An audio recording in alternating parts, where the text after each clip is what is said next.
Hello, everyone. Welcome to another episode of Spilling Tea. I am your host, Tiffany Daniels, and we are switching gears back to the JD versus AH case.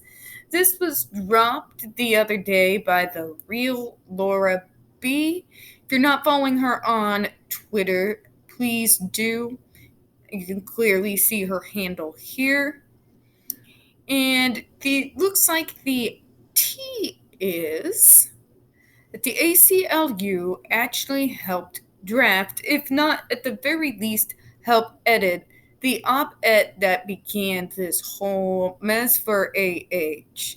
So let's take a look at all the juicy bits, shall we? Indeed. Now, if I click through a few of these, remember I don't have an edit button, folks.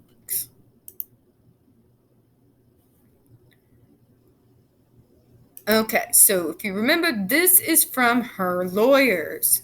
The fact that Mr. Depp would even try to impose liability for this statement only confirms the startling breadth of his legal theory. It cannot be true that every time AH speaks about her experiences and beliefs regarding the Me Too movement or society's response to it, her statements will be interpreted as implying that Mr. Depp abused her. While Mr. Depp may believe that everything AH says is actually about him, readers blessed with a grasp of the English usage and context can readily discern otherwise, especially in a political opinion piece like this one. Is that a fact? We shall see.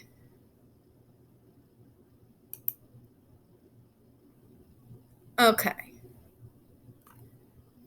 Here, AH states, I received your red line version. I think the edits make perfect sense. I had one thought, however, in the attached statement. I highlighted the one part that I'm curious to see if there's perhaps another version of it we can keep in there. Maybe instead of 2 years ago, I saw a temporary restraining order from my then husband. We could do something like 2 years ago after successfully acquiring a temporary restraining order. Would it be okay then? Or some version of that? Not about him, my ass.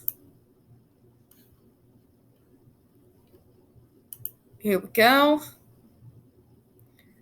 I reviewed it and spent some significant time on it to make sure that there would be no meritorious claim that could be brought against her in connection with a defamation or related type of tort claim, and ideally, with that in mind, to minimize the possibility of her ever being sued in connection with publishing it.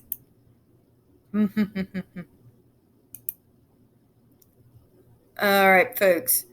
Tweaked the policy bits. Your lawyer should review this for the way I skirted around talk about your marriage. So obviously, folks, she was speaking with the ACLU. When she was writing this op-ed, she was obviously trying to cover her own ass. Obviously.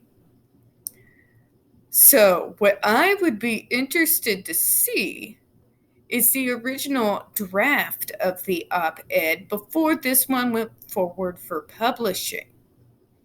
And the fact of the matter is, in spite of that very sassy worded little thing that they said here with her lawyers, the general public did take it for what AH wanted them to. She wanted to insinuate it was him, and the public took it as that.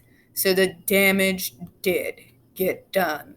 Obviously, she did not do well enough. The ACLU did not do a well enough edit job for us to not determine who the op-ed was about. So this is very interesting, and it does explain the reason why the ACLU has been so uncooperative this far from anything that's been asked for them, either in the UK trial or in the Virginia court case. So it would be interesting to see this web as it untangles in regards to this particular set of evidence. What I would like to see is for JD's lawyers to go for the original draft before the ACLU essentially combed over it and edited it. That would be real interesting. I'm hoping that we get to see it, because if we get to see the original draft, we'll get to see just how much she really, oh, obviously she wanted a dragon, but you get my point. You see where I'm going with this. So we'll definitely keep an eye on this situation. Now, I'm not covering the Australia FBI connection just simply because I do want to see some articles come out that we can read over first.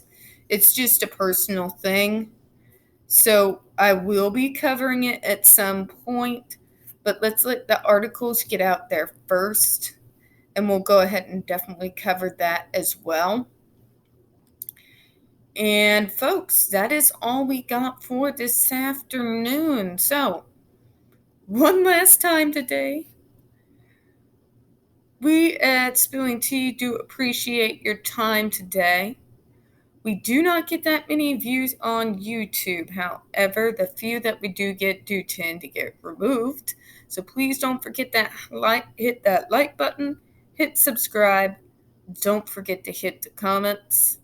I do appreciate your time this afternoon, and for the third and final time, we do hope you all have a good one. Bye-bye.